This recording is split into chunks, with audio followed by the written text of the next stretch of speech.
สบายดีเนาะมื้อนี้ก็มาพบกันอีกเทื่อหนึงเนาะมื้อนี้ก็บ่มีหยังมื้อนี้ก็ทางแอดมินก็จะมาสอนวิธีการติดตั้ง username หรือว่า account เนาะกับกล้องวงจรปิดรุ่นLusafe เป็นซึ่งกล้องตัวนี้จะเป็นกล้องเดียวเนาะเป็นกล้อง Wi-Fi IP Camera เนาะซึ่งว่ามันมีความละเอียดอยู่ที่3ล้านพิกเซลกล้องตัวนี้เนาะสามารถหมุนได้360องศากล้องตัวนี้ซึ่งว่าก็เห็นบางท่านเนาะที่ว่าซื้อไปแล้วยังตั้งเข้าบ่ได้เนาะซึ่งว่ามันจะซับซ้อนนิดนึงกล้องตัวนี้เนาะแต่ว่าก็ต่อไปก็ให้มาเบิ่งคลิปวิดีโอที่ทางแอดมินได้เฮ็ดไปเนาะคันเฮ็ดตามนี้ก็ถือว่ามันก็จะได้เนาะมันก็จะเบิ่งได้แล้วก็จะใส่ได้เนาะซึ่งว่าจะมีขั้นตอนจังไดนั้นเฮามาเบิ่งกันเนาะวิธีขั้นตอนทำอิทแมนให้บรรดาท่านเนาะเปิดโทรศัพท์ของท่านขึ้นมาก่อนเนาะตัวนี้แอดมินจะเปิดโทรศัพท์ของแอดมินขึ้นมาก่อนเนาะซึ่งว่าโทรศัพท์ของแอดมินนี่จะเป็นระบบ iOS ซึ่งเป็น iPhone เนาะซึ่งว่าบรรดาท่านใดหากโทรศัพท์ของบรรดาท่านใดหากเป็นระบบ Android เนาะก็สามารถเฮ็ดได้คือกันเนาะมันก็บ่ต่างกันหลายจากระบบ iOS เนาะซึ่งว่าระบบ iOS กับ Android นี่ก็ใกล้เคียงกันมันจะต่างกันนิดเดียวนึงเนาะเนาะต่อไปแม่นเราจะมาเบิ่งวิธีการโหลดแอปกันเลยเนาะการโหลดแอปนี่แม่นให้เราเข้ามาที่ App Store เนาะของระบบ iOS คันถ้าว่าเป็นของระบบระบบ Android เนาะก็จะเป็น Play Store เนาะตัวนี้ที่ว่าของแอดมินเป็น iPhone เนาะก็จะเข้า App Store คลิกเข้าไปเนาะแล้วให้ติ๊กคำว่า search เนาะและพิมพ์คำว่า pick plus เนาะ pick plus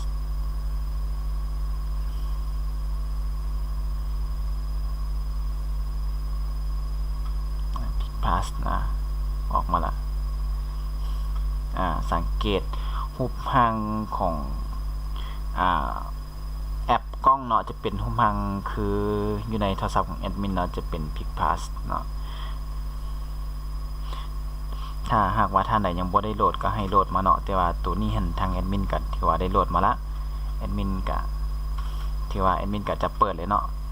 หลังจากที่ว่าบรรดาท่านได้โหลดมาแล้วสังเกตมันจะขึ้นมาอยู่ที่หน้าจอเนาะหน้าจอขณะท่านใดยังโหลดมาแล้วซอกบ่เห็นก็ต้องได้ซอกอยู่หน้าจอหรือว่าเมนูเนาะโอเคหลังจากที่ว่าเฮาโหลดมาละวิธีทำอิทเลยแม่นให้เฮาคลิกเข้าที่แอป Pick Plus นี่ก่อนคลิกเข้าไปเนาะหลังจากที่คลิกเข้าไปเดี๋ยวตัวนี้แอดมินจะขอลบก่อนหลังจากที่ว่าเฮาคลิกเข้ามามันจะปรากฏเป็นหน้านี่ขึ้นมาเนาะซึ่งว่าเฮายังบ่สามารถที่ว่าจะเข้าไปใส่เวียบของแอปตัวนี้หรือเข้าไปใส่กล้องได้เทื่อเนาะเฮาต้องได้ไปสมัคร account ก่อนเนาะจึงสามารถเข้าไปใส่งานกล้องตัวนี้ได้เนาะซึ่งว่าขั้นตอนทำอิทนี่แมนเขาต้องได้ไปที่ Sync Up เนาะให้กดคำว่า Sync Up เข้ามามันจะปรากฏหน้าของอีเมล address ขึ้นมาเนาะซึ่งว่าตัวนี้แมนเขาต้องได้ป้อนอีเมลของบรรดาทานเนาะที่ว่าทานหันใช้อยู่ประจำหรือว่าบรรดาท่านใดที่ว่ายังบ่มีก็ให้ไปสมัครใช้กับ Google หรือว่า Gmail เนาะให้ไปสมัครก่อนจึงสามารถเอามาป้อนใส่นี้ได้เนาะแต่ว่าตัวนี้ทางแอดมินก็ได้ไปสมัครมาแล้วตัวนึงเนาะแอดมินก็จะป้อนเข้าเลย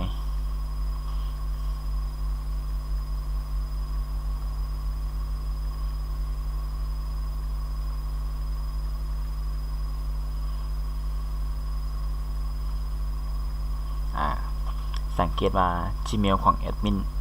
จะมีรูปร่างแบบนี้เนาะหลังจากนั้นให้กด next ไปแล้วมันจะก้าวไปหาหน้าของ password ตัวนี้แมน ทางแอดมินจะแนะนำวิธีการตั้งพาสเวิร์ดเนาะ1แมนเราต้องได้ตั้งแบบที่ว่าเราจื้อเนาะจื้อง่ายเนาะเพื่อว่ากันเราลืมเนาะตัวนี้ก็สำคัญหลายเนาะซึ่งว่าตัวนี้ทางแอดมินจะขอตั้งเลยเนาะตัวนี้แอดมินจะใส่เป็นคอนเดี๋ยวจะเปิดให้เบิ่งเนาะคอนแล้วก็ตามด้วยล่ะตัวนี้หันต้องเป็นตัวหนังสือนำหน้าแล้วลงท้ายด้วยเป็นลงท้ายหันเป็นตัวเลขเนาะตัวนี้จะทางแอดมินจะใส่เป็นคอนแล้วก็1 2 3 4 5 6 7แล้วก็ใส่ A พร้อมอีกเนาะจะใส่ยาวน้อยนึงแต่ว่าบางคนที่ว่าบ่มักจื้อเนาะก็แนะนำบ่ให้ใส่ยาวหลายเนาะแต่สำคัญก็คือต้องให้เฮาจื้อแล้วก็บ่สั้นบ่ยาวเกินไปเนาะตัวที่2นี่เป็น confirm password ก็คือcopy ใส่อีกชั้นนึง copy ตัวซ่องทบิดนี่แหละ copy ใส่ให้มันคือกันเนาะ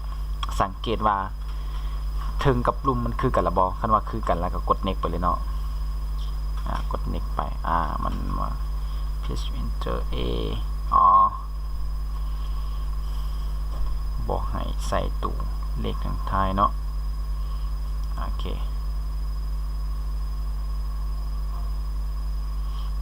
password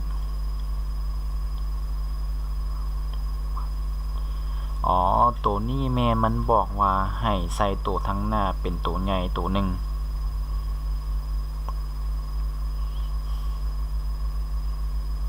ใส่ตัวทั้งหน้าเป็นตัวใหญ่ตัวหนึ่งเนาะ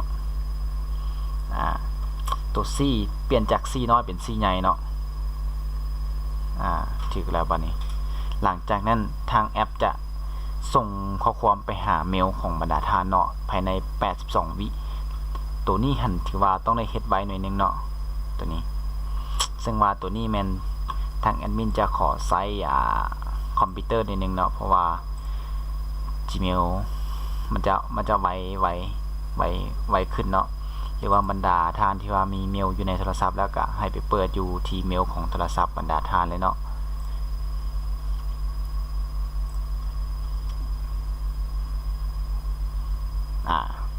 ตัวนี้เนาะสังเกตว่าเมลมันจะเป็น console ลาว 2030@gmail.com เนาะตัวนี้ซึ่งว่ามีได้ตั้งมาแล้วก็ไปป้อนใส่เนาะแล้วมันก็ส่งโค้ดมาก็คือ no reply เนาะมันจะส่งโค้ดมาให้คือนี่จะเป็นของทางแอปเนาะแอปส่งมาให้เป็นลิงก์หลังจากที่เราคลิกเข้ามาแล้วสังเกตว่ามันจะมีรูปหน้าตาสีฟ้าตัวนี้ขึ้นมาเนาะซึ่งจะเป็นลิงก์ให้เราคลิกเข้าไปทีนึงแล้วมันจะเด้งไปหน้าใหม่เนาะแล้วเรากดล็อกอินหลังจากนั้นมาหน้านี้แม่นให้ป้อนอีเมล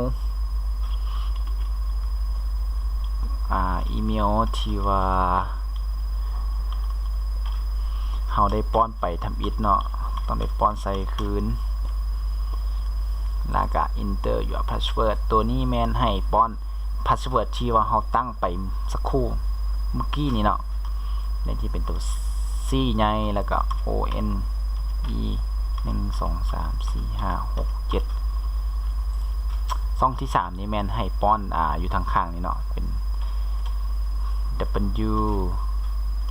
N ใหญ่ C D เนาะ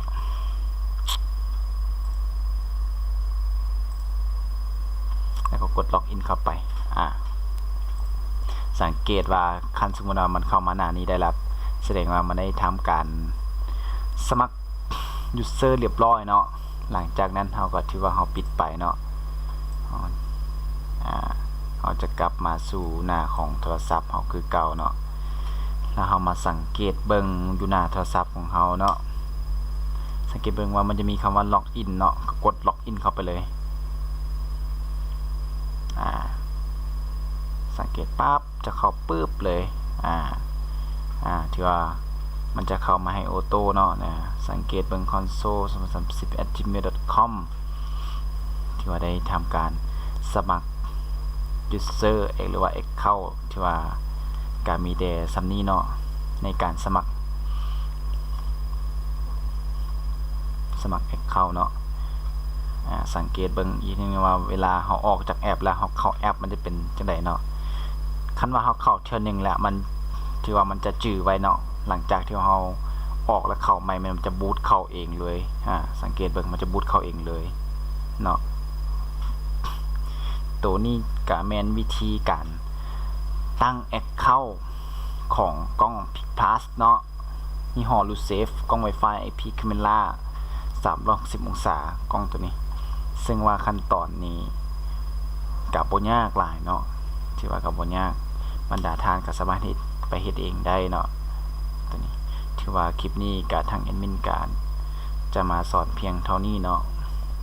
ฝากกดไลค์กดแชร์เพื่อที่จะให้แอดมินมาเฮ็ดคลิปอื่นๆคลิปใหม่ๆเนาะหรือว่าท่านใดบ่เข้าใจก็สามารถพิมพ์ข้อความมาถามได้เนาะหรือว่าโทรมาหาแอดมินก็ได้หรือว่าคอมเมนต์ใต้คลิปเนาะแอดมินก็จะไปเบิ่งให้เนาะเบิ่งสวยให้เนาะโอเคถือว่าคลิปนี้แอดมินก็จะได้มาจบเพียงเท่านี้เนาะขอบใจ